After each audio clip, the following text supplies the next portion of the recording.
이제 또 이 군 수사가 또 이게 또 상당히 이색적인데 이것 역시 상당히 상식에 맞지 않는 이런 양상을 보이고 있는데 지금 그 군사기밀 유출 부분 수사 지금 지금 방첩사 조사 2번 받았고 출석 조사, 네네. 그다음 군 검찰은 1번 했죠. 네, 그렇습니다. 지금 앞으로 일정은 어떻게 될 것 같습니까?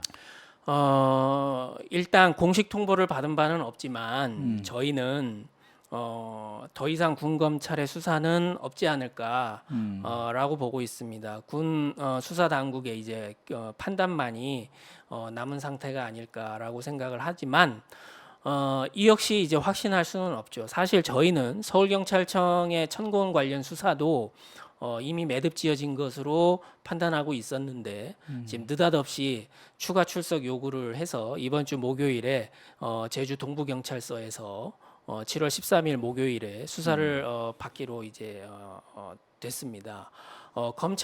군 검찰 수사도 사실상 저희는 이제 다 끝난 게 아닌가, 결단만 남은 거다 군 수사 당국에 그러고 있지만 어떤 지금 서울경찰청과 비슷하게 또 추가 출석 요구가 있을 수도 있지 않을까, 그렇게도 이제 희박하지만 그런 가능성을 염두에 두고 있습니다. 변호인으로서 옆에서 지켜보셨을 때 뭐 예. 경찰 수사도 마찬가지고 그다음에 군 검찰 수사도 어떻습니까? 그 수사 뭐 검사나 또 수사관들의 태도가 뭔가 어떤 그 방향을 정해놓고 또는 누군가의 지시를 받아서 어떻게든지 기소를 해야겠다는 쪽으로 가는 것 같습니까? 예, 뭐 그렇습니다. 수사관들은 부승찬 대변인에게 매우 깍듯합니다. 뭐 수사 과정에서 부승찬 대변인에게 불손하게 군다거나 뭐 그런 거는 없었습니다. 그런데 수사의 내용이 문제이죠. 이게 어떻게 군사기밀입니까? 이게 어떻게 군사기밀로 형식상 분류가 되어 있습니까? 라고 저희가 합리적인 의견 개진을 하거든요. 그러면은 이제 얘기하는 게 저희가 군사기밀이 될 수 없다라는 주된 근거로 기존 언론에 다 나와 있는 내용이다라고 했더니 군수사당국에 저희들에게 이제 또 추가적으로 하는 질문이 그 SCM 회의에서 그러한 사실을 미국의 오스틴 장관이 언급한 것 자체가 비밀로 볼 수 있지 않느냐라는 식의 지금 질문이 오고 있거든요. 그러니까 어떻게 뭐 전시작전 통제권 전환이라든가 뭐 미국의 대중국 그 적대시 정책이라든가 이런 것들이 늘상 있어 왔었던 일입니다. 늘상 있어 왔었던 일이고 부승찬 대변인의 권력과 안보에서 그거에 대해서 무슨 학자적 관점에서 어떤 전문적인 깊이 있는 내용을 다룬 것도 아닙니다. 그냥 수박 겉핥기식으로 이런 일이 있었다라고 아주 개괄적으로 기술을 했을 뿐입니다. 그런데 이제 그게 어떻게 군사기밀이 될 수 있느냐라고 저희가 따지니까 군수사 당국이 저희에게 던지는 질문이 그 회의에서 그런 말을 한 것 자체가 비밀로 볼 수 있지 않느냐라는 식입니다. 그러니까 어떠한 해명도 지금 먹히지 않는다라는 걸 느꼈습니다. 이렇게 해명하면 이제 그게 또 문제다라는 식이죠. 그렇기 때문에 군수사 당국의 수사도 저희가 기소를 면하지 못하는 게 아닌가라는 우려를 갖고 있는 것은 사실입니다. 일반적으로 군사기밀 유출 과거의 그 수사들을 보면 주로 이제 뭐 어떤 방산 관련이라든가 아니면 뭐 그야말로 이제 뭐 어떤 간첩죄에 해당될 만한 뭐 어떤 그 심각한 내부 정보들 있잖아요. 어디 뭐 부대 뭐 중요한 부대 좀 공개가 안 돼야 될 그런 부대나 뭐 비밀 무기라든가 네. 무기 개발 관련된 거라든가 뭐 아니면 뭐 이제 방산 관련 보면 이제 뭐 무슨 무기 설계도라든가 그죠? 뭐 주로 그런 쪽이 문제가 되고 뭐 그런 것들을 서로 돈 받고 빼돌리거나 뭐 이런 거가 주로 있었고, 자 이거는 지금 설명하셨지만은 자 공개된 행사에서 비록 그 행사 내용이 뭐 한미 장관이 얘기한 거는 그 당시에는 뭐 군 주장대로 비밀 장소에서 비밀이라고 볼 수도 있다고 쳐도 그 주요한 내용이 기자들을 통해 언론을 통해서 장관을 통해서 한미 공동 성명을 통해서 그죠? 또 대변인의 어떤 발표 뭐 언론 브리핑 일반 보도를 통해서 대부분 알려졌잖아요. 주요 내용들이. 그렇습니다. 자, 미국 장관이 뭐 이런 한마디 한 거 다 알잖아요. 그렇습니다. 자, 그럼 유출 혐의, 군사기밀 혐의라는 게 군사기밀 유출 혐의라는 것이 공개됐을 때 국가 안보에 심각한, 그죠? 피해를 주는 심각한 어떤 그 정확한 단어가 피해인지 뭔지 제가 중대한 위해. 중대한 위해? 예, 그런 것이 군사기밀 유출에 해당되는데 아니 이미 중요한 내용이 다 알려진 거고 이미 또 몇 년 지나간 일이잖아요. 그렇습니다. 이게 어떻게 현 시점에서 군사기밀 유출이 된다는 거죠? 저희가 수사 과정에서 계속해서 군수사 당국에 얘기하는 것이 바로 그 부분입니다. 도대체 어떤 부분이 어떻게 군사 기밀이라는 것이냐?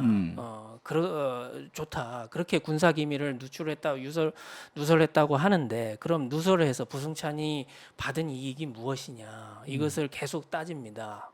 계속 따지니까 이제 말씀을 못 하시죠. 말씀을 못 하시고 자꾸 이제 형식적으로 군사 기밀로 분류가 되어 있다라는 식의 그런 압박을 해옵니다. 그런데 부승찬 대변인은 이게 형식적으로 군사 기밀로 분류되었다라는 사실도 전혀 알지 못하고 군사 기밀로 분류되어 있으면 군사 기밀로 분류되어 있다라는 형식적인 표시가 있습니다. 그러한 표시도 전혀 본 적이 없고 요거에 대해서 누차에 걸쳐서 해명을 했습니다.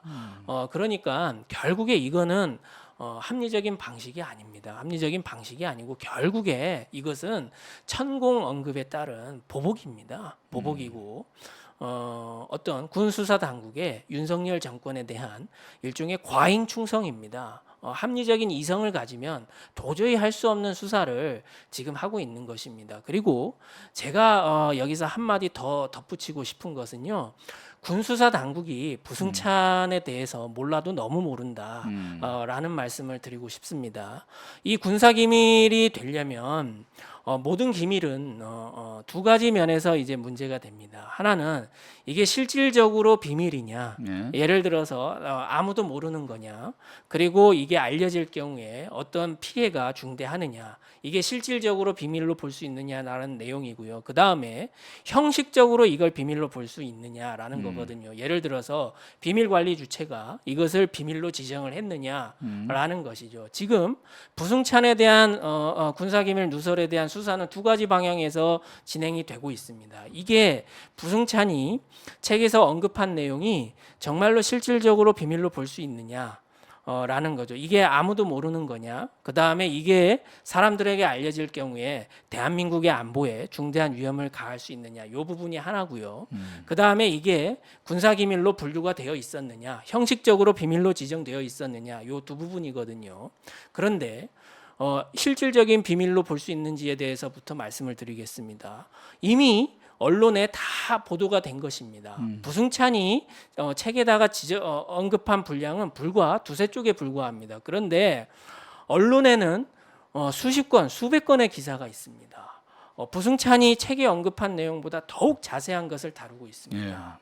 게다가 부승찬은 군사 안보 분야로 정치학 석박사 학위를 받았을 정도로 안보 정책에 관한 국내에 여러 권위 있는 전문가 중에 한 분입니다.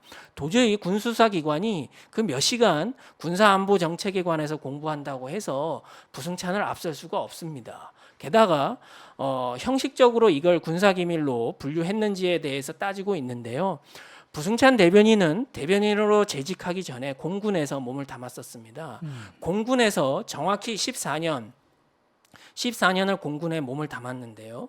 14년 공군 생활하는 동안 부승찬 대변인이 당시에 부승찬이 군인이 담당했던 업무는 군사기밀 관리였습니다. 군사기밀을 생산하고 관리하고 일선에 보안 점검 나가고 보안을 담당하는 사람들에 대해서 교육하고 심지어 그들에 대해서 강의하고 시험 문제도 냈었던 사람입니다. 보안 관리 훈령 이런 거 부승찬 대변인 처음부터 끝까지 샅샅이 다 암기하고 있을 정도입니다. 자, 실질적인 면에서나 형식적인 면에서나 우리나라 이 부분에 대해서 우리나라 최고 전문가 중에 한 분입니다. 이분을 상대로 과연 군 수사 당국이 대결을 해서 이길 수 있는지 의문입니다. 사실 저는 변호인으로서 부승찬 대변인께서 조사를 받는 동안 옆에 앉아 있었습니다. 천공 관련 수사를 받을 때는 제가 수사 도중에 몇 마디 거들었습니다. 그런데 군사기밀에 관한 수사를 벌일 때는 제가 한마디도 안 했습니다. 워낙에 본인이 형식적인 면이건 실질적인 면이건 국내 최고 전문가시기 때문에 검사의 발언에 대해서 하나하나 조목조목 다 반박을 하시고 틀린 내용이 하나도 없었습니다. 변호인으로서 제가 옆에 앉아 있긴 했으나 제가 도와드릴 일이 전혀 없었습니다. 너무나 이렇게 떳떳하고 당당하게 그리고 합리적으로 논리적으로 반박을 하셨기 때문에 제가 도와드릴 일이 전혀 없었습니다. 지금 군 수사 당국의 군사기밀 누설에 대한 수사는 지금 이런 식으로 진행이 되고 있습니다.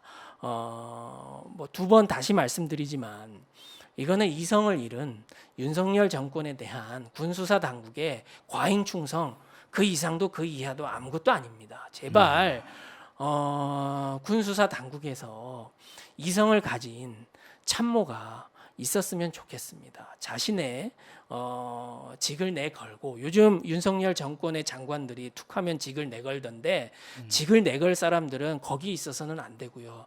이 수사의 이 일선 과정에 있는 분이 제발 자신의 직을 내걸고 바른 말을 하시는 그런 수사 담당자가 있었으면 좋겠다라는 것이 부승찬 대변인이나 변호인의 저의 바람입니다. 네.